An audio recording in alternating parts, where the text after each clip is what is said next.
Hey everyone, welcome back to Ashley Land. We are here on the second day of my YouTube election series. Our revolution is now, and we are going to be talking all things the presidential election. I have amazing people here with me, people who I am so honored to call colleagues, and I want them to introduce themselves. So let's start with Jono. Uh, Ashley, this is so exciting. I'm so happy to be here. I'm Jonathan Friedman. People call me Jono. I get to work with these amazing people almost every day. I born and raised in Los Angeles. I went to school in New York at NYU, and I've been sort of a political nut for most of my life. I worked at the White House for a semester in college in the Office of Digital Strategy, which is basically like at that point all things social media, internet, video, etc. And now I'm back in LA and I work in entertainment and try to think in my spare time about how politics can not be so dismal and bleak. Amazing. Um, let's kick it to Crystal. Thanks, Ashley, and appreciate also just being here and being on a panel that's, so representative of many different youth voices. I'm Crystal Vega. I'm 23, and I say that because this is my second presidential election where I can vote in, which I think is crazy. I use they, them pronouns and identify as non-binary and a second generation Mexican American. And I'm just really excited to be here. I'm really involved and enjoy local politics, but this is a presidential election, and I think it's important to go up and down the ballot to make sure that you fill in every single one. So excited to be here with this beautiful panel. Excited to have you. Let's kick it to Nix.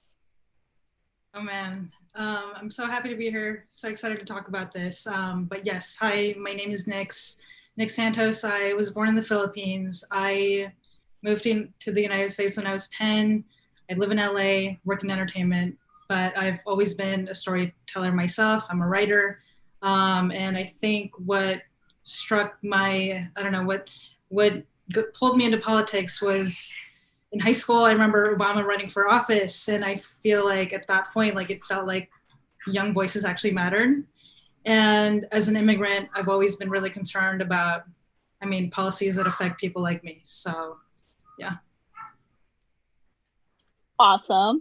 And last but not least, we're going to kick it to Alex, who I have to give a special shout out to because he helped me co-create this event. I had an idea and he helped me execute it. So special thanks to you, Alex. But please introduce yourself to everyone out there. Well, it's a privilege to be here. I'm so glad that Ashley, you're doing this, and it's so important that we're here and we're representing so many different people, different backgrounds, and the younger generation. So I'm so happy to be here with y'all, and these are some of my favorite people on this screen. So my name's Alex Sewell. I am a Chicago native. I spent time in Chicago doing some advocacy work as my start in college, and then went to Washington, D.C. I am a Hill alum. I worked for Senator Landrieu and also an Obama administration alum. I worked for this Secretary of Energy and also the Export-Import Bank. And so I've loved politics all my life. My grandmother was an avid CNN watcher. Before there was a 24-hour news cycle, I used to sit at her knee and watch the news with her. And so that's where I learned about politics, and to this day, who I talk to about politics. And so, this is the most critical election. And we got to do everything we can to make it count. So glad to be here. Exactly. So that's exactly why we're here. Great way to segue, Alex. So I have a bunch of questions that I have. This was all really just a ploy because these are questions I want answers to, and so they're going to help me out, but hopefully it will help you out as well. So if you have questions, make sure you write them down and save them for the end, where there'll be time for question and answer. But to kick things off, so Alex talked a little bit about this. This is a crucial election I think we say that every presidential election, like there's so much at stake, but why really is this election in 2020 really so important, and what is really at stake in terms of like the key issues? I'm happy to jump in. Personal. Oh. What is not at stake is really the question in this election, because the candidates could not be more stark in their policies and action, and also in word and deed. We faced the same decision in 2016 where there was a stark contrast, and now we're living with, in my opinion, the results of that decision. And it's been really a scene of a lot of carnage, to be honest. I think that actually Trump's inauguration speech was aptly titled American Carnage. And we've seen, over 200,000 lives lost in the last, 7 months. And we are now facing the economic crisis, even though we're being told it's booming and it's really a bust. And we're now hearing that there won't be any additional stimulus to even stimulate the economy. So, and the way that we get out of this pandemic is putting the crisis, the health crisis, before the economic crisis. And that doesn't seem to be the prescription that the current occupant of the White House has. So I think that it couldn't be more at stake. And I think a lot of young people feel the same way. And that's not even mentioning student loan debt, healthcare, racial equality, and all the other issues that are on the ballot, including Russia, impeachment, all of these different things. So we can just keep listing, but I'll turn it back. So you had something to add? Yeah, I was going to start like micro, and I think Alex, you did such a good job of covering the issue topics. So Nix, you touched on this, is when you either are an immigrant, or in my case, are the child of immigrants, you hold voting to such a high honor, and you're not only voting for yourself, you're voting for your family.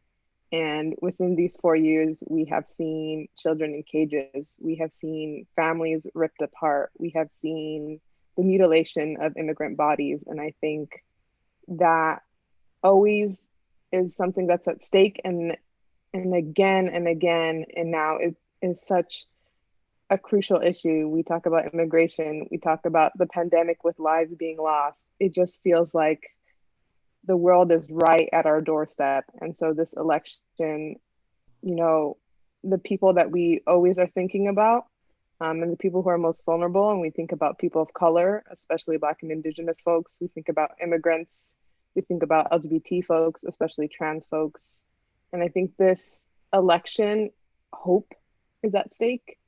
And I'm really worried that, that hope will be lost, especially for young people who are barely starting to vote. I think we'll dive deeper into Biden and his issues, but when he says it's, the battle for the soul of this country, I agree with that. The only thing I want to add to what Crystal and Alex have said is the other big issue, in addition to our just general livelihoods and feeling like, are we going to survive, is climate change. Like every single, it's climate change. It's the idea of having someone who believes that science is real and facts are facts, and someone who just wants to let more pollution fly, let our earth go to shit. There are so many things, and it's easy for us to carry it into one topic. All of the things are on the line.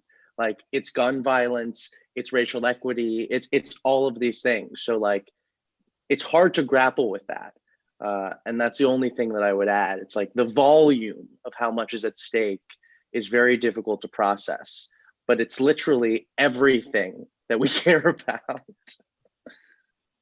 I mean, I feel like it's hard for me to add to everything everybody's already said, but which I 100% agree with. But if you think about where we were 4 years ago, just to this day 4 years ago, I feel like we're feeling cautiously confident. All the polls were seemingly kind of in our favor, and there was just, I remember thinking to myself, there's just no way America's gonna let this happen. There's just no way that this man with zero political experience, the terrible person and the reputation that he has could possibly be in the office that he's occupying. And now here we are. I feel like the sky has been falling every single day for the past 4 years since that happened. Yeah. Yes, it's so true. Like people always say, this is the most important election of our lifetime, like every election cycle. And I feel like perhaps now in 2020, it's truer now than it was back then, because everything you guys just said, like Trump hasn't done so much. It's hard for me to fathom how we're going to recover from that. And it's not going to happen in the next 4 years with Biden. It's going to take a long time and a lot of work, but I feel like it really starts there. And he just needs to get out. And it takes a lot. It takes all of us to do that. Yes, you all brought up such amazing points. I agree with all of them, especially Jono with like climate change. I think that's something that we don't talk about all the time, but like us being in California with all of like the fires and everything, I'm just like, it's realer than ever. And so we definitely need to take that into consideration when we cast our ballots. But I wanted to back up a little bit because I feel like sometimes politics are like up here and we feel like we're down here. And I just wanted to break down like the electoral process. Like, what does it mean to like be in the electoral college? What are swing states? You know, what states does Biden have to win in order to, you know, really take this home because of the electoral college? Like, can you all help explain a little bit what the electoral process is? Alex, I feel like this is going to end up being you or me. I'm literally like, go for it. A piece of it of the Electoral College is an undemocratic institution that's enshrined in the Constitution that will take an amendment to change. It basically creates a body of electors, 538 of them, who place votes on behalf of the states in order to reflect the majority sentiment of the state. So each presidential candidate requires 270. Well, the winner of the Electoral College must earn 270 electoral votes. The electoral votes are based on the amount of senators and representatives that the state has, and so that represents population in a sense. But what it doesn't really represent is, in the same way as the Senate similarly doesn't represent, is the amount of people who actually are reflecting their voice instead of election. So you can have a state like California with a tremendous amount of turnout, which represents a larger share of the American population, but a place like South Dakota with a lower turnout could also have a level of weight in the Electoral College that is disproportionate to the amount of people voting. And another piece of it I'll just add is that District of Columbia is limited in that they cannot have more Electoral College votes than the least populous state.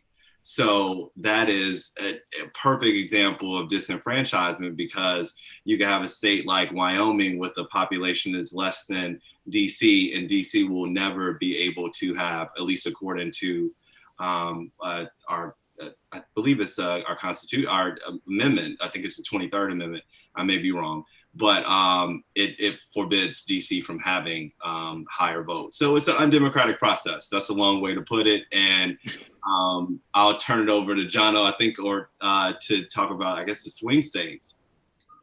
Yeah, I mean, the practical side of the Electoral College, to put it quite simply, is it's a system that lets my vote in California mean less than someone's vote in a state that is significantly less populous than my vote, or than California. So in California, we are going to be a blue state, unless, like, you know, the sky falls, and the whole California and New York, they're reliably blue states in that they're going to vote Democratic.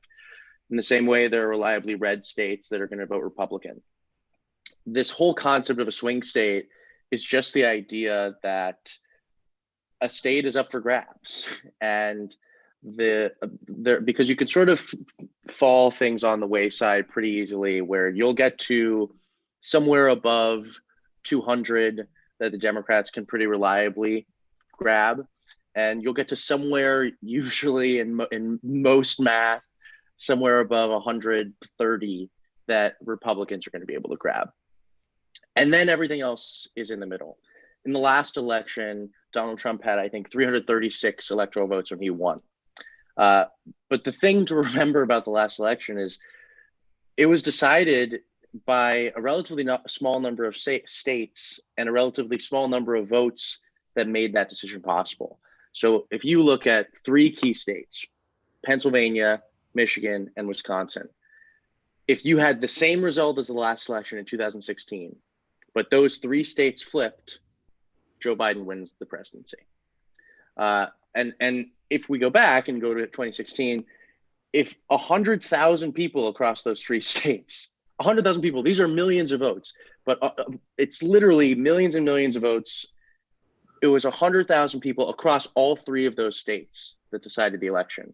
I think Michelle Obama likes to pull the stat that it's 5 votes in every precinct in those states that decided the election. So these things are really, really close. So if in 2020, most things sort of fall out the way they did in 2016, but just small shifts on the margins, and Joe Biden is able to win where Hillary Clinton lost in Pennsylvania, in Michigan, and Wisconsin, he wins the election. If he can also then take a couple other states, like in Arizona, like a North Carolina, like a Georgia, the math becomes a little bit more easy, even if he loses one of those states. The bigger states that if Joe Biden is able to flip, then the map totally gets blown up, and who knows what will happen, are Florida and Ohio to a lesser degree. And then I hesitate to even say it because I think it's pretty doubtful that it happens, but Texas. And Texas has been a reliably Republican state for a long, long time. But the polls, and this is the other thing it's all coming down to, is the polls right now suggest to us that Joe Biden's doing really well. And we know how that burned us in 2016. 2016, we're like, Hillary Clinton's doing great. Hillary Clinton's going to win the election. And now that's a bit of a different story. In 2020, here we are. She didn't win the election. Donald Trump is president. But the polls tell us again, like, oh, it's looking like Joe Biden's going to win. Now, everything that we're going to talk about today about, what's going to happen, and we're going to prognosticate about what's going to happen. The only question is whether the polls are right.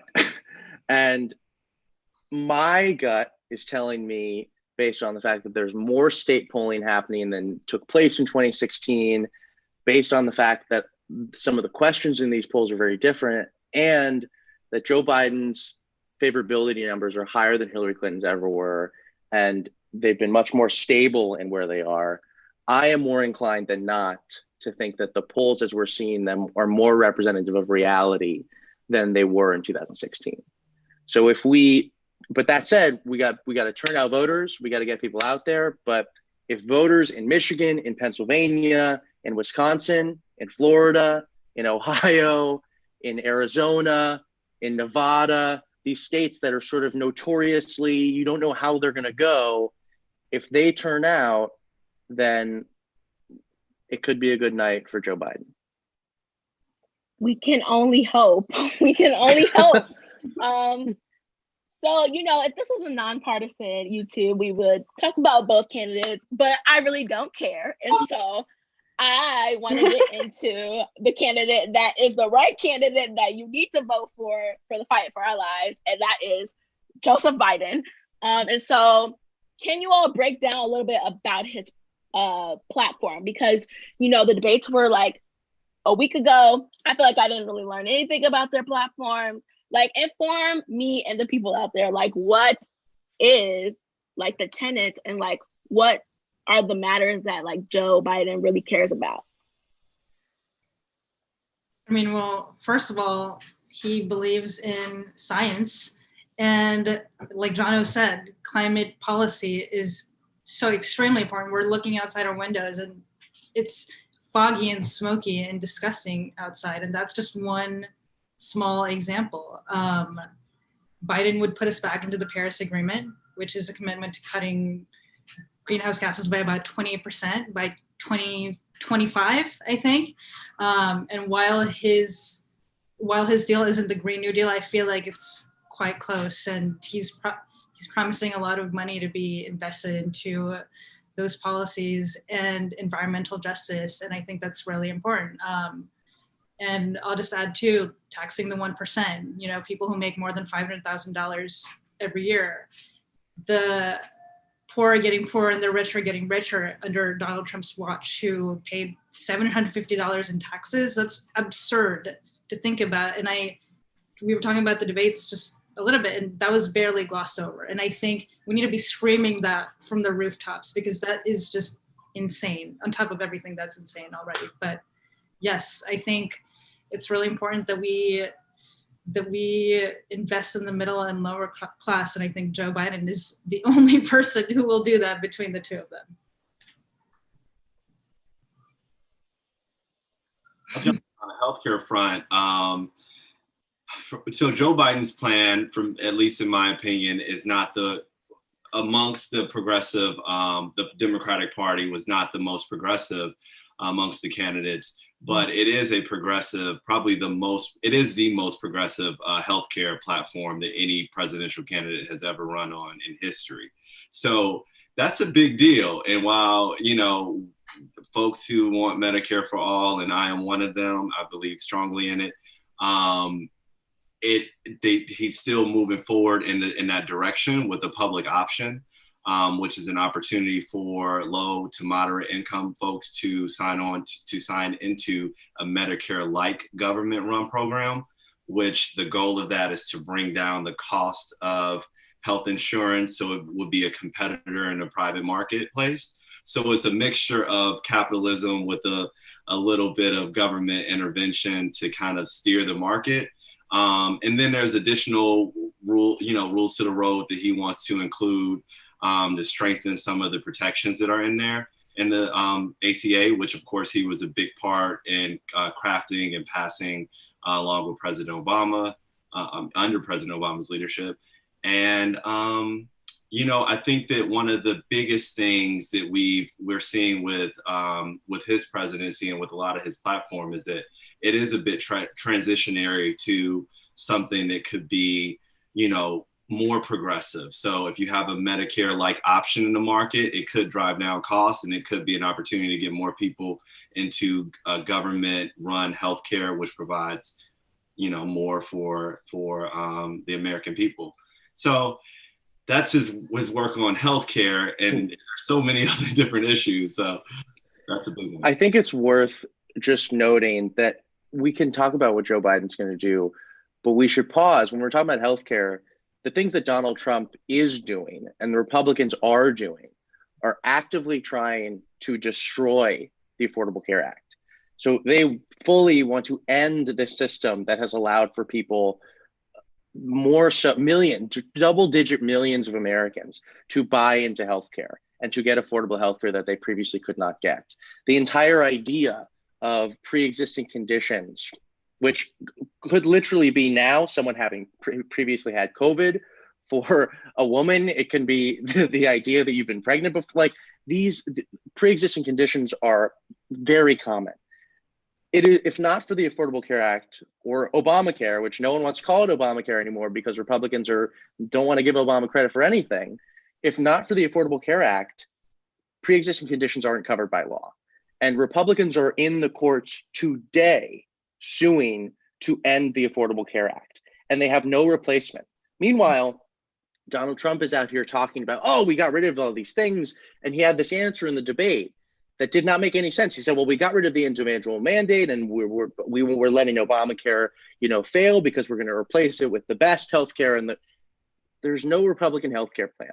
Republicans have been in power for, it's actually crazy. Republicans have been in power since 2010, essentially, when Democrats lost the Senate, when Obama was still president. And now, if you want to even give them a little more generous, and let's ignore that. Let's say, 2010 to 2016, They had an opportunity to do some work in the Senate, but, you know, Obama was president. They were too busy focusing on, you know, not letting him do anything that'll help the country be better. Let's focus on 2016 to now. They've now been in charge. They had 2 years to be in charge, their first 2 years in office. When Democrats had power, their first 2 years in office, they did one thing. They passed healthcare that would make people, you know, have affordable healthcare.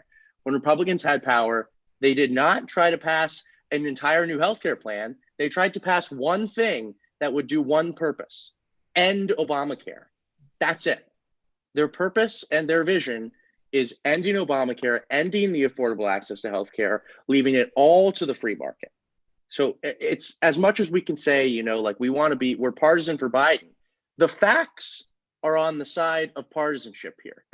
The facts are that everyday Americans who want lower drug prices, who want access to affordable healthcare, who want to be protected by their government, there's one party that's looking out for them and trying to pass things. There's another party that's talking a bunch of game and not doing anything. And the party that's talking a bunch of game is the Republicans, and the people that want to help people are the Democrats. Period. Did you have anything to add, Crystal? You know, I think you all did such a great job doing a deep dive. And the last thing I'll mention is, no matter what his stance is, we're going to push them. You know, this can change. And I think, you know, he champions the fact that he was part of the administration that created the DACA program. But Obama and Biden were not the champions of the DACA program. It was the dreamers themselves. It was people on the street. It was the communities on the front lines. Like, it was not their brainchild. And I think so many of the progressive policies that I hope that he does implement will not be his brainchild. And it is still up to us to do that work of keeping them accountable once they get in office. Ashley, before we move away from the platform, I want to add one thing that's important.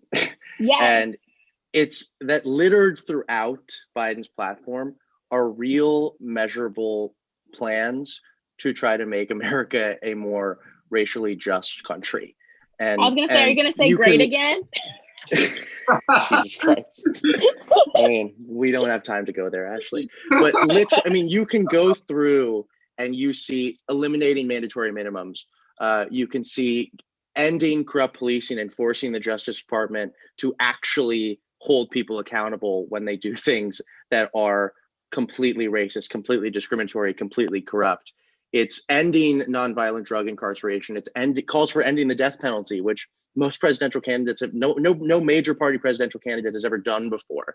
Ending cash bail, ending private prisons, increasing funding for social services, as opposed to increasing just endless amounts of budgets for new armory for cops. So as much as you have, you know, the vice president talking about, you know, I'm not for defunding the police, and I'm not, and you know, I'm for, as I think he put it in the debate, I'm for law and order as long as it is racially just, which is very careful language, as you know, he should speak carefully because this is tough. This is a tough topic for most of this country, and not everyone is versed enough and informed enough to know how fucked we all are, and how fucked this country is in its treatment of Black people and brown people and people who are non-white.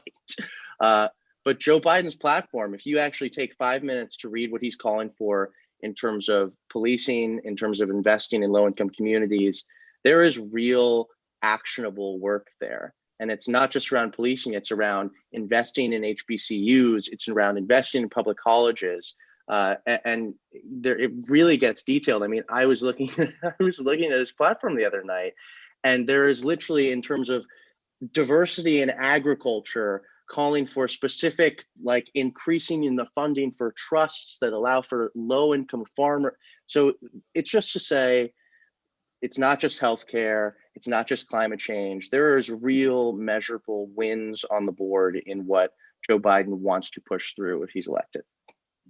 One thing that's really, really relevant to just a few minutes, I mean, literally a few weeks ago, is the Supreme Court and the importance of whatever comes next after this upcoming vote by the Senate Republicans. And that's right now we're at jeopardy of having a 6-3 conservative court, and the Biden administration will be in charge of the Democratic response to what has been a lopsided, really theft of 2 Supreme Court Senate seats. And what has been discussed is court reform.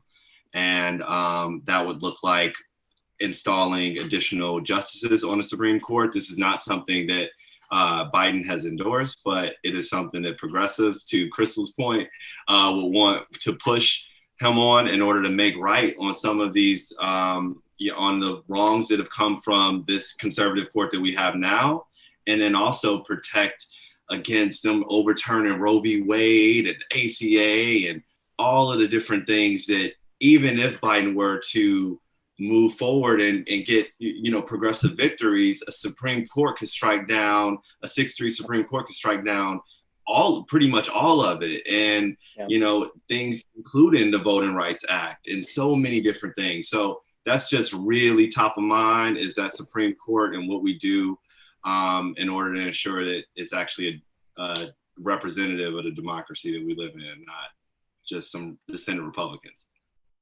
So that's definitely true. And I think, like you all just mentioned, like the differences between Trump and Biden are just endless. And Biden is truly better than what we have right now. And I want to do whatever it is in my power to get Trump out. I also want to just uplift what Crystal said about holding elected officials accountable, because I think that's like a resounding theme of this series, is just like the work doesn't stop after November 3rd. Like, we have to push these candidates and make sure that they are upholding the promises they said, and also changing them on the issues that we need them to change on. And so that is definitely important. Switching gears, I dare you to name a more iconic duo than Barack Obama and Joe Biden. And so when we talk about Kamala Harris, who I must admit I was skeptical about, just like her past as like an attorney general, and was like retrospectively now where we are, did Biden make the right choice making Kamala his VP pick? Is that going to give him the extra boost he needs to win this election, especially with the vice presidential debates happening tomorrow? I'm gonna jump in and just say that in the primary, I was a really strong supporter of Elizabeth Warren, who was also a VP contender, as well as Kamala Harris and Karen Bass and Susan Rice and others that were mentioned, and they all were wonderful candidates to be vice president. I will say that, to everyone's point, that we do have to hold our elected officials accountable for their records. And so there is, things in the past that have come up about Kamala Harris and her record. And I think as young voters, it's things that we care a lot about. And it's a generational thing as far as what we had valued at different times. And so I think that what they have done, both Biden and Kamala have done in this election since she's been, since the Democratic convention, is really talk about what their vision looks like going forward, and like reforming some of the systems that they had to, that were wrote into law and that were enforced under their leadership at different times. But I think that's part of what Joe Biden's sort of his message to the country about the healing of the nation, I think, is partly righting a lot of the different wrongs that have happened under a lot of people's supervision, under so many different generations of leadership in America. And so while I definitely have a level of accountability for everyone's record, I will say that Kamala has demonstrated that she understands that this is a different moment, and that this is a moment for a progressive approach to criminal justice reform, as Jono was just saying, of the platform, how many different changes they would make to some of the laws that have been in place. And then also tonally, like, it is amazing to see tonally, and also just based in her experience, it's amazing to see the connection that the campaign has started to form with the African American community and communities of color,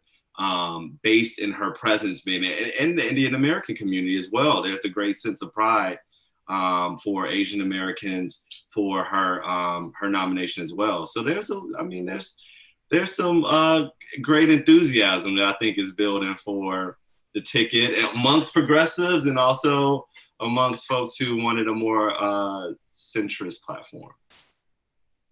No, I agree. I feel like it definitely, like when I talk to my aunts and my uncles and people in my family who are older, like that's the kind of Democratic ticket that they are very happy with. But Biden needed to nominate a woman, and namely a woman of color. I don't know if it's an extra boost because I don't trust anyone in anything, but certainly for me it is, and hopefully many like-minded people as well. And Alex touched on it. But as imperfect as Kamala's and Biden's record is, like the fact that she is his nominee makes me feel kind of better about that ticket, because like Alex, like I definitely wanted someone more progressive like Warren. Biden and Harris weren't really at the top of my list, not even second really. But I take comfort in the fact that we are heading down a more progressive road. And like mentioned earlier, this is a transitionary period. And I'm, at this point, I'm so happy to settle. I am so excited to settle because it is so much better than what we're dealing with every day. Like, I think, we put too much faith and hope into our elected officials, like we've said. And I think they can be corrupt and they can also be human, but you know what? Like, again, like I am just going to settle because what choice do we have? Like, it's either this or that. And I pray that this happens for us because America deserves so much better. That's my take on Harris.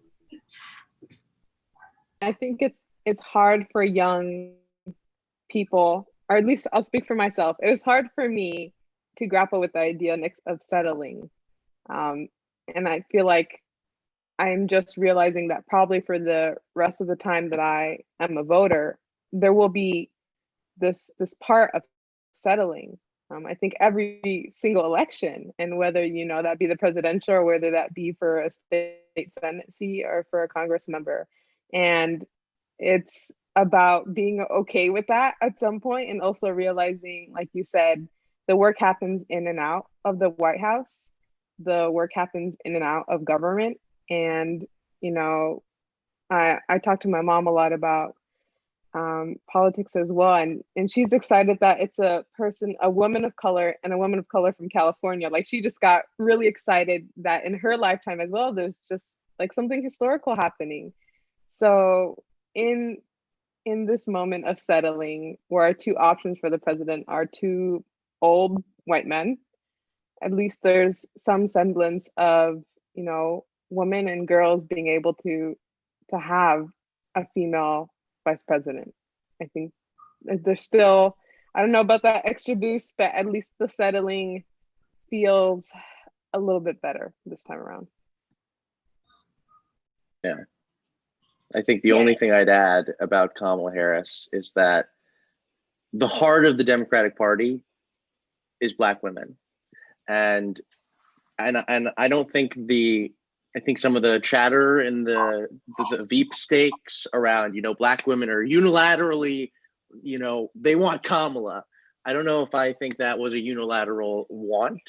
But if you do listen to large amounts of Black women that represent, particularly older Black women, I think amongst younger Black women, it's more, just as amongst young people, I think there's a lot of hesitancy around believing that these politicians who were just politicians and they talk and they talk and they talk are like, are you going to fix my planet because it's dying, and my friends are dying at the hands of our system, but like, are you just going to keep going as you did? But for older people who are just like, I have been in this machine for so long and have had to vote for white person after white person after white person for so long, to Crystal's point about her mom, to Nix's point about her family, there is something really powerful about voting for someone that looks like you. And there were loud calls from Black women, not all of them, but some, saying that I want someone on this ticket to represent me. And so it's that very well could provide a boost, even if it is just in solidifying the chunk of the base that handed Joe Biden the nomination for the Democratic Party. literally. And, I just want to reiterate what Nick said. Just like, I feel like the millennial mindset is like, no, we don't settle. But like, I want to be in the settle crew. Please admit me because I just need to get this man out of office. And so, touching on that, just like, every day there's a new person in the White House with coronavirus. We have an impeachment that happened earlier this year. We have a rushed Supreme Court nomination. And so I know Jono talked about the polls earlier looking good, but do we think Trump's electability really has gone down? Because I think about the debate and I think about when he said like stand back, stand down, or stand back and stand by. And I was like, wait, like you really are saying this? Like we knew you were racist, but like now like we really know you're racist. And so do you all think that like his, white supremacist supporters are really, like gonna like stand down and like let him just be not reelected, or like, has his electability gone down enough for like the Democrats in order to make sure that he is out of office? I think this is a difficult question.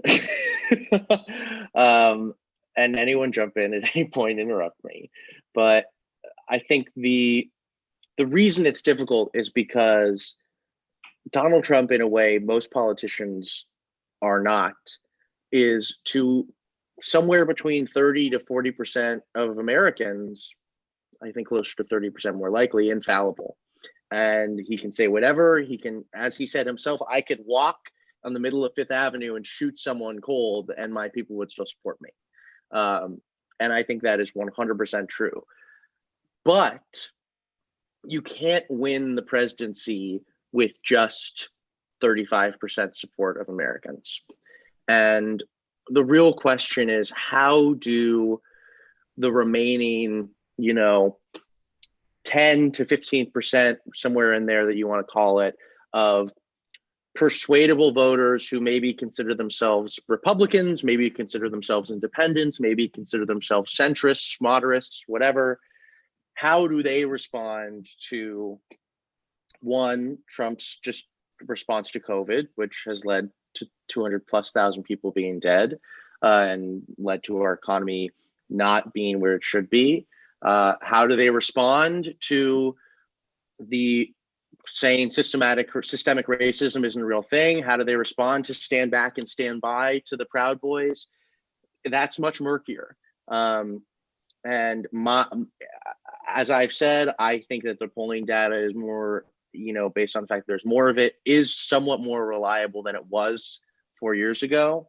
And I think what we're seeing is that older voters who are normally, really, they turn out in high numbers and historically have voted for Republicans more than they vote for Democrats. They want to see their grandkids. They want to hug them. And Donald Trump is not letting them do that.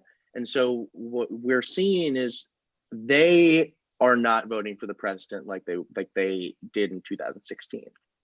We're seeing, and who knows, but amongst the suburban white voter who, despite being the bar for like what they'll accept is pretty high. Like they'll deal with a lot of bullshit. They'll deal with racism as long as their taxes don't get cut.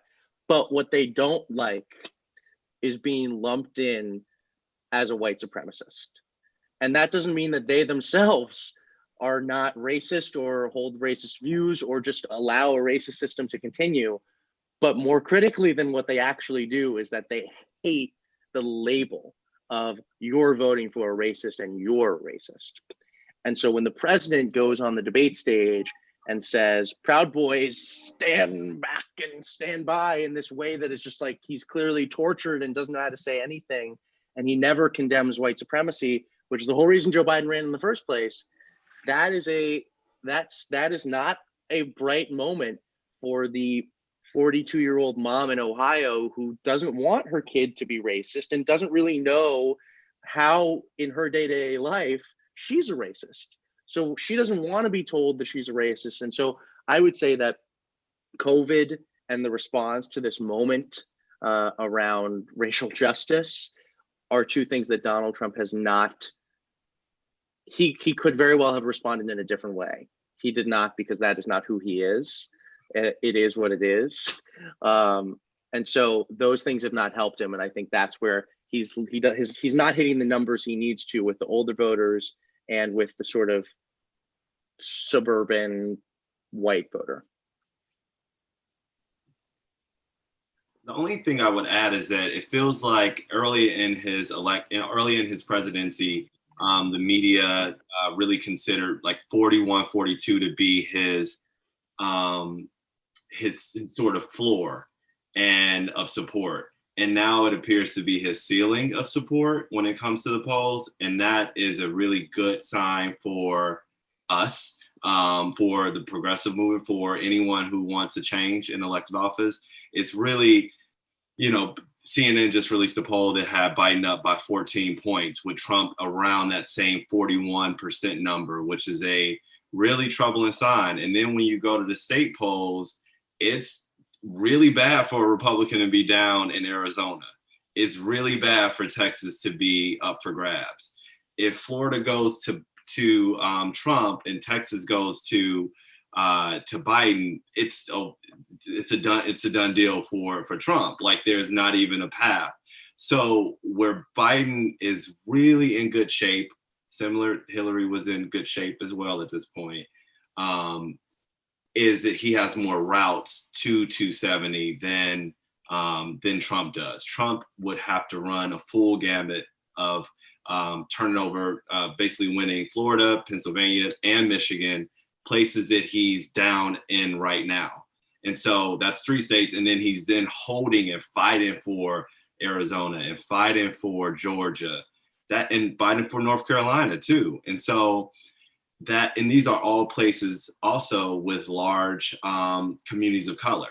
And so that is a big part of Biden's strategy, is turning out a huge number of voters via absentee, in person, with early voting. And it's also a big part of the Republican strategy in limiting all of those different things for people to have access to. So it is like a fight for a heavyweight fight, but there's been wins on the Democratic side when it comes to securing our democracy, allowing more people to vote.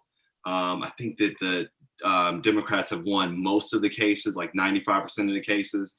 And then there's the polls that look great, but then there's just the turnout operation piece of it. Like, people have to show up and show out on election day. I mean, prior to election day and beyond, and going into November 3rd. So. I mean, for me, in regards to the white people that Jono mentioned, to me, it's like, prove it, like, this is it. Because personally, I'd be remiss to say that Trump was ever electable, which is probably why he was able to win over so many people, who were done with the status quo or the so-called establishment, because he's no more electable to me than he was 4 or 5 years ago. He's only doubled down on everything that makes him the toxic person and incompetent non-politician that he is. And, to think that his ego couldn't get any bigger, but here we are. So perhaps to his supporters, like who he continues to gaslight and pander to endlessly, he may be more electable than he was before, because he's certainly clinging to every single one of those voters.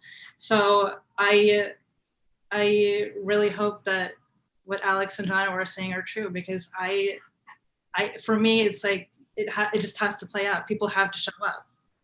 We'll see. Yeah, I would just to say, give people one thing of fear, Ashley, I want to scare you with one little fact. No, and don't do that. Otherwise I wouldn't be for scaring us. But I think the polls, all that stuff, there's lots of reasons for Democrats to feel like, okay, we can do this. There's one thing that I worry about, which is, besides from, they're going to reject the mail-in ballots. But the other thing is that Republicans throughout COVID have maintained an on the ground door knocking campaign. And Democrats have largely, and Joe Biden's campaign has very largely said, if there's a pandemic, we're not going to go knock on a random stranger's door. They don't want that. And so Democrats are doing a lot of the text people and say like, hey, are you going to vote? Blah, blah, blah. Like, how can we make sure blah, blah. We don't know whether that's going to work or not. So I would just say that one of the things that makes me nervous is that the Republican ground game of knocking on doors has been happening and Democrats haven't been doing that. So to give people less hope than they maybe had from what I said earlier. Yes, I would say like that, and like building on what Nick said, just like was he really electable in the first place? And so my question is, like, we were there when 2016 happened and it was election night. We all thought Hillary was going to win. And then it just literally took a turn for the worse.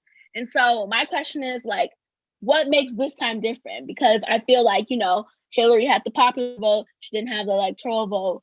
Like, I feel like we're kind of like saying history repeat itself, but hopefully not.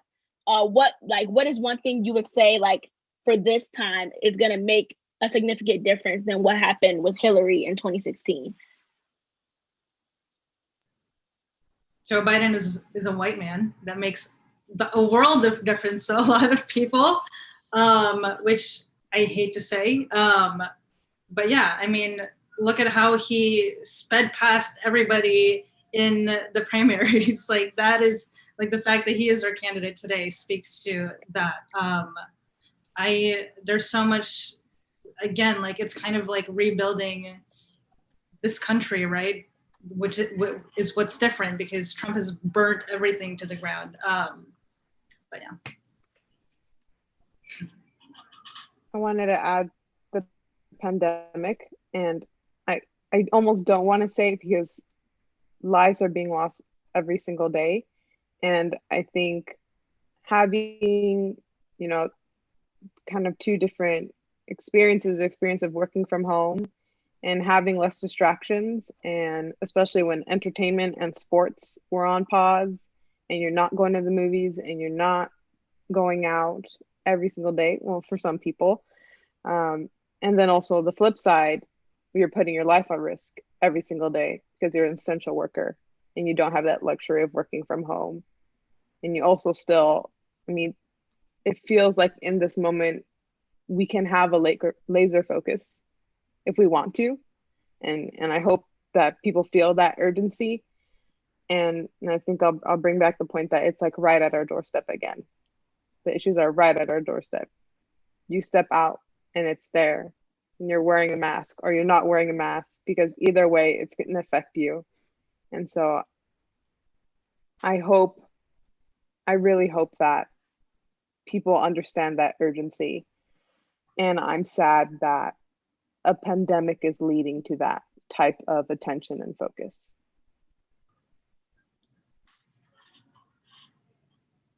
The only thing I would add to that is that, to your point, Crystal, the pandemic has really demonstrated something that Michelle Obama said early in 2016, which is that the presidency reveals who you are. It doesn't make you who you are. And I'm paraphrasing what she said. And I think that this pandemic and so many other things really demonstrated his character. And the latest controversies has been happening surrounding his health and him contracting COVID and the super spreader tour that he was on around the country and his idea of even going back into the White House with COVID. I think that what even happened last night with him removing his mask after getting back, that has to turn off so many different people. But in particular, CNN's poll had his support with women down by like 32, which is like, he was down 32 points, which is historically low levels for Republicans, like down to the pits of like no return for them. And so I think that tonally, I think people are also exhausted. And the same CNN poll says that, most Americans don't trust his response to COVID, or most Americans don't believe he acted irresponsibly, like 60%. So when you're getting up to 60, 70% numbers, that's like 7 to 10 people in a room will say you are effing up. And so I just don't see really the same kind of path that he had. I had to do a little, I said it was just going to be brief, but I had to do a little reflection on 2016. And in 2016, I definitely operated in a silo of understanding of what other people were feeling and secretly supporting Trump and sort of, defending him in different ways in 2016. And I didn't realize that that would translate into actual raw votes. And then with Russian support, it turned into even more of a conversation about him being a viable candidate. And so with that said, I think that people have a more clear sense of who he is because he has been our leader for 4 years. You can't run on law and order in a country in which you are currently president and you're seeing a lack of law and order. So it doesn't register for people in the same way as advocating for law and order and saying Obama wasn't doing a good job or Hillary's going to do even worse, So that was a longer answer, but I feel like that it's a big difference for 2016 from 2016 to 2020.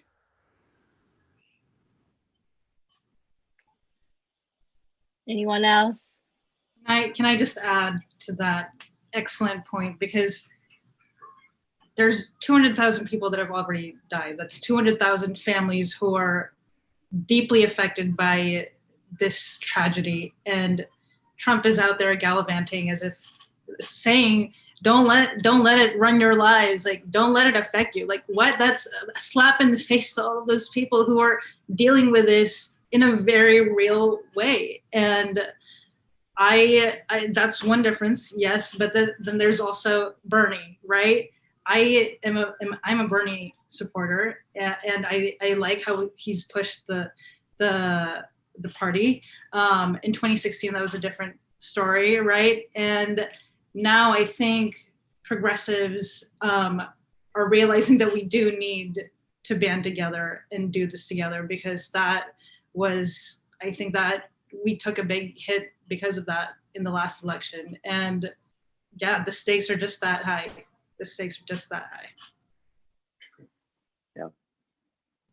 Yeah. We're almost wrapping up, getting towards the end.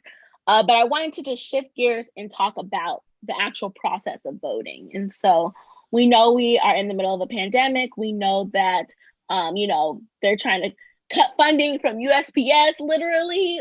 I was like, how can you mess with the mail? That is just wrong. And so how is voting going to look different during this time? And, just like, how will all of these different environmental factors impact this election? Well, first off, we have more people voting by mail than ever in history. I mean, largely due to population growth, because when I think World War I, there was a similar massive vote by mail effort, or World War II. I'm not a history buff, but we're gonna have more votes by mail than ever before. We already can see that that's happening. The thing that people need to do is just like figure out their voting plan, and that just requires you go to iwillvote.com, and it is very, very simple to make sure you're registered. Some states are the voter registration deadline is into August. Some states have already passed their voter registration deadlines, but there are a couple states that have had to extend. Florida was supposed to be yesterday. They had to extend until today because they had a whole fiasco where their voter registration website went down. Arizona's was supposed to be, I believe, yesterday, and the courts just pushed them to extend until the 20th, maybe a little before that. So people need to check their dates. You go to iwillvote.com and check your dates. But the crucial thing, and it goes to Crystal's point about the fact that people are stuck at home, is people have time to figure out how they're going to vote and then ensure they're voting safely. I think to the people who are concerned about the postal service and maybe their vote's not going to get in time, if your state has drop boxes, put your ballot in a drop box. If your state has a system that lets you track your ballot, California does, plenty of other states do, just Google your state and track my ballot. you can literally sign up and you'll get a notification when your ballot has been mailed to you.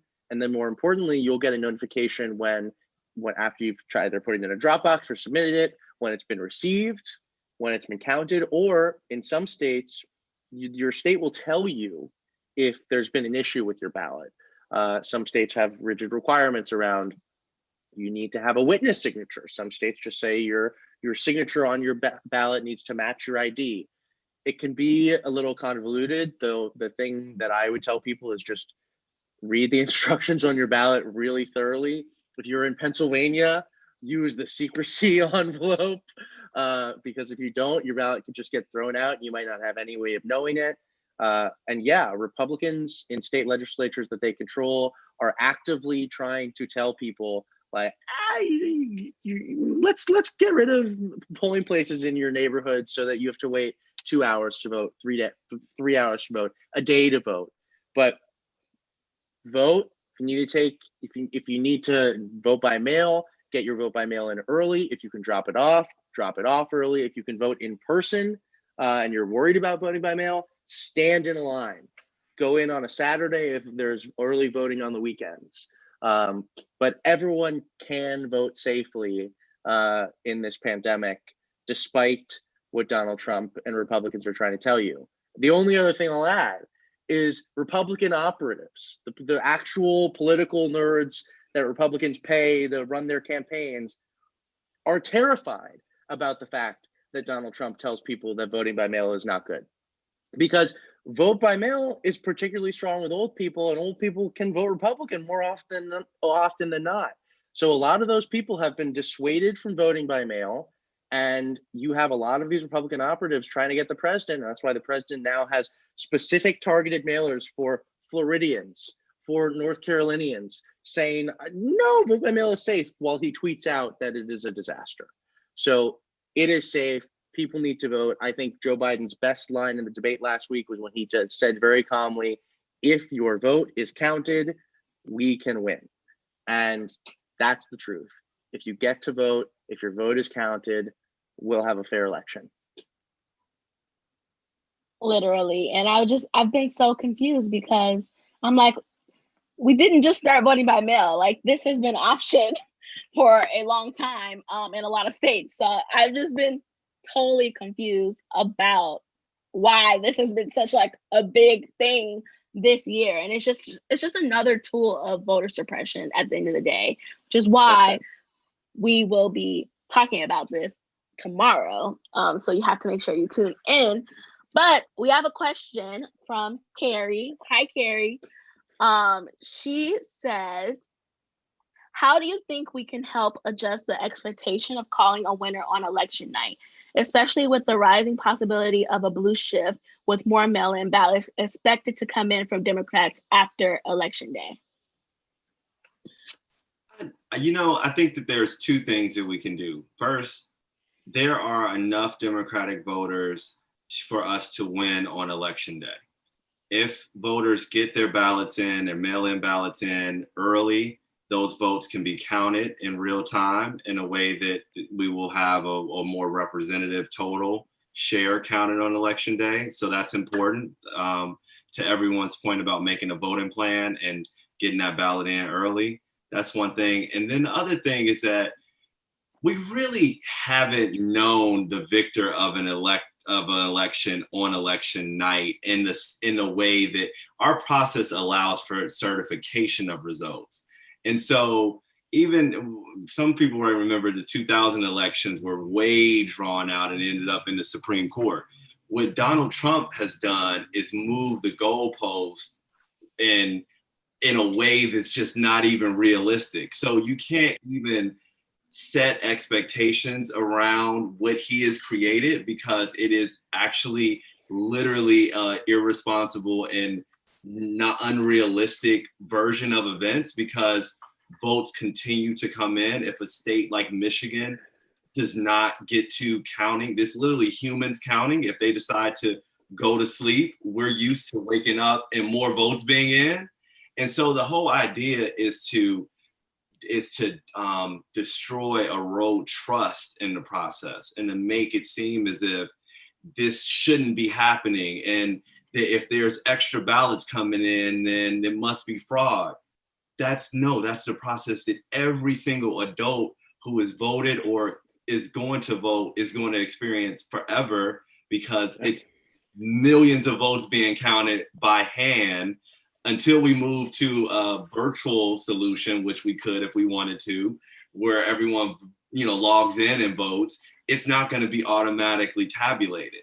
So it's an unfair expectation. I think sometimes you kind of have to just push back against a unrealistic, not even in our entire history have we ever decided an election on election day, or felt comfortable with saying this is the final tabulation.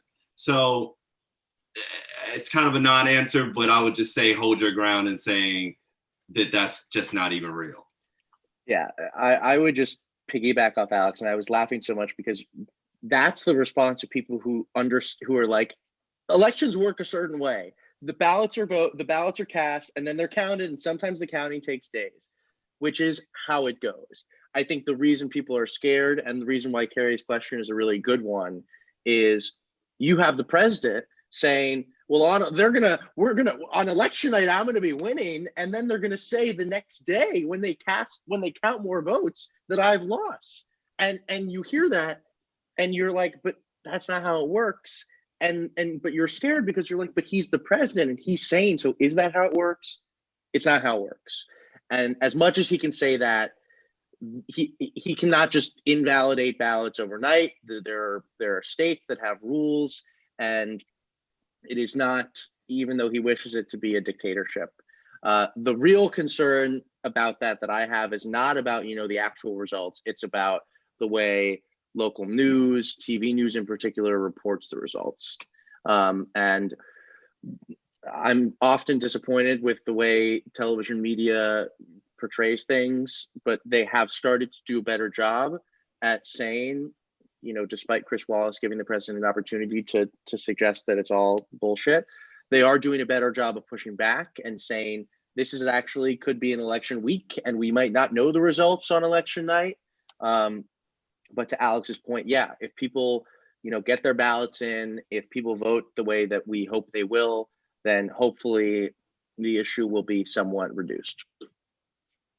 That's not also, just to add, it is a big deal that he's saying that, and there is a path for him to be very disruptive in after election day, and is a big part of why a lot of folks are speculating that he wants to have someone appointed to the Supreme Court. Is they could have the authority to stop ballot counting.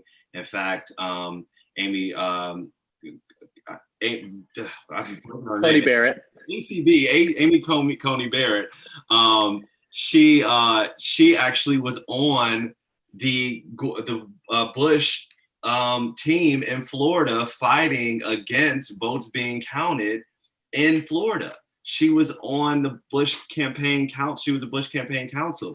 So in a real way, she's an expert in not counting ballots. And so there is a level of deliberateness behind what he's saying that can jump into action after election day if he were to sue a state, Trump campaign versus the state of Michigan, to stop them from counting ballots as they're coming in. That's not to raise alarms to a crazy point, because the court system is supposed to serve us and bring down, strike down those kind of cases. But as we saw with the Supreme Court in 2000, it can make its way all the way up there. And, political judges, which a lot of times he calls Democratic judges or democratically appointed judges, the activist judges, but they can really do some activist stuff that recreates norms and precedents. And that's why we have the decision in Gore v. Bush, which reset precedent for a Supreme Court. So it's just important to note that as well. Yes. So we are at the end of this amazing conversation. And thank you again, Carrie, for your question. It was really good.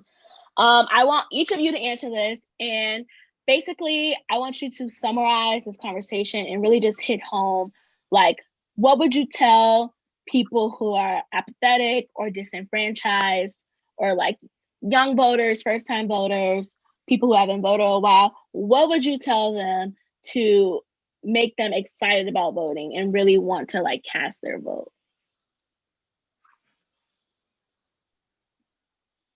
I think in an ideal world, I would want to have a one-on-one conversation with people because that's the type of person that I am. And I think the reason why I say that is because if you ask someone, just tell me what you care about, tell me who you love, like tell me who's in your family, tell me what you enjoy, what you find joy in, like whatever that answer is, we can directly tie it to voting. Like there are issues up and down this ballot that affect every part of your life. It affects how you get food. It affects, you know, like where your parents work. It affects criminal justice. It affects everything. And so I want to reconnect voting to that everyday part of the life. And and if you think it doesn't, I will challenge you, and I'll also ask you to care deeply about the people in your life. Yes, maybe you're still going to be able to eat whatever you eat and stay in the same home, but maybe your neighbor or your cousin's cousin, you know, that deep rooted connection with people. I think that is why voting is so important. Wow, that was so good, Crystal. Literally mic drop. Do you all have anything to add? Or Crystal is just amazing. The only thing I would add is that these issues matter. I mean, I worked on the Hill for a while, and it matters when people's voices are heard, and the right kind of leaders and policymakers actually hear it and start to make informed policy that actually reaches people.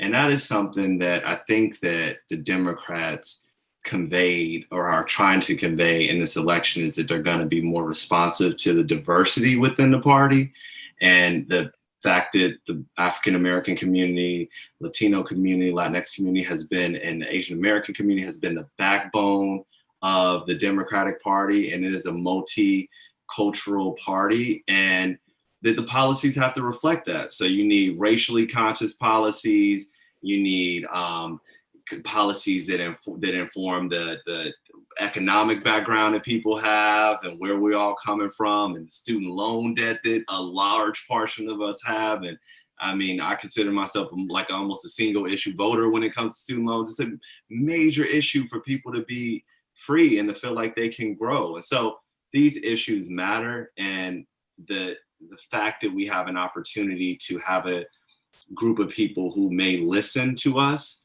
and inform their policies based on it makes a huge difference, especially at this point when everything is on the line, and particularly climate change being a clock that's ticking, and so many other issues that are on a rapid clock of, you know, potential hurt. So it's important for us to make our voices heard. Amazing. And one last minute question. Someone asked if Trump is too sick, does Biden automatically win? No. Unfortunately, no. It goes to the vice president, and then potentially the Speaker of the House is a line of succession. That's in the Constitution. So if you hear anything otherwise, then that's not. Yeah, Biden has to win. Biden has to win, and there are less than 30 days and counting. So there's no alternative or no out for us. If he wins, he is the certified victor, and then the secession line goes in full effect. The only thing that you go next, go for it. It's completely aside from that. Please go ahead. No, I want you to go. It's not about the line of succession. Yes, I don't know. I'm thinking about those who are skeptical and apathetic about this, and to those people, I plead with you. I plead with you. if you guys don't mind, I'm just going to get a little bit earnest and tell you a little bit about my story. I promise I won't take up too much time. My family moved here from the Philippines when I was 10, so about 17 years ago. And after several years of thankless, tireless work and perseverance and a lot of faith, my family and I became green card holders and have been for the past several years. I'm a taxpayer, maybe just like you, but perhaps unlike you, I'm not a citizen and I can't vote. And I haven't been eligible for the past 3 elections that I've been living here for. And let me tell you, it hurts every single time. As a woman of color, as an immigrant, someone who's not at all rich, I'm used to feeling invisible and being taken for granted by this country that I love so dearly, the only home that I have. We run away from leaders like Trump, like in my home country. And election day, every time it comes around, all the days leading up to it, it's always a reminder of that voicelessness, of feeling invisible. And because I know I'll wake up days later, maybe the following day, and it'll actually make a difference in my life and people like me. So I plead with those who are apathetic or skeptical, whatnot. To many, voting is a right, but to me, that's a privilege, certainly one that I don't have. So I say use it, use your power, because it's a big deal. And I would do anything in your position. And I'm not the only one. Like, there's so many more people like me. And it's really, really, really important. So use that privilege, use your vote. So perfectly said, Nix. I would just say, to follow up on it, like, if that doesn't tell you how valuable the fact that you can vote to anyone who's thinking about that they have the opportunity to, I don't know what will. But the only things that I would add are, your vote determines how this country runs. And it's very easy to lose sight of that, to lose sight of the fact that the things that affect our day-to-day lives, whether it's, are we going to have policies that make it so we try to fight the fact that the earth is on fire? Are we going to try to end the pain that is school shootings and gun violence? Are we going to try to pass laws that make sure women have the right to do what they want with their own bodies? I mean, all of these issues, and everyone has different issues that they care most about, whether it's immigration and immigration reform, whether it's investing in public transportation in cities that don't have the means for public transportation, whether it's putting in bike lanes. All of these things are determined by whether or not people vote. And all of these policies that we talked about earlier that Joe Biden has, that we are saying are the most progressive policies of a Democratic candidate ever, which they are. They matter if we vote for Joe Biden, if we vote for senators, if we vote for state senators right now, but they matter if we vote again in 2022 and then again in 2024. And so the language about this is the most important election. I think this is because Donald Trump is a unique threat to our democracy. But all of the things that a president wants to get done and says they're going to get done only can happen when people vote, and they vote every 2 years whenever there's an election. And if you want to see the evidence of that, look at the last 6 years of Barack Obama's presidency, when a Republican Senate would not let that man pass a single bill that would make life better for Americans. That is why voting matters. And that's why it matters today, so we can take the Senate, take the House again, and put a Democrat in office. But it's even more important that 2 years from now, we don't lose the House and we don't lose the Senate. And so voting is crucial every single time, because all of the things that you think, big boogeyman government, it's, they're going to do what they want. They do what you want. Alex knows. He worked in a senator's office. People call and they yell at you if you don't do what they want. And you can only make that call and feel confident that your yelling matters if you vote. So people got to vote. I mean, just mic drops all around. Thank you all so much for partaking in this conversation. Thank you, Nix, for sharing your story. And I hope we persuaded someone out there who maybe was not thinking that they're going to vote to actually vote. And hopefully you all have a broader knowledge of how our government works and what this crazy system we're in. And hopefully we can get Trump out. And so I just want to thank these brilliant people alongside me again. Hopefully you all tune in tomorrow. Day 3 of Our Revolution Is Now. We're going to be talking about voter suppression, and we're going to have a really special guest, Shaniqua McClendon from Crooked Media, be on to talk to us. And so thank you all so much again. Please stay safe, and I will see you tomorrow. Thank you all again.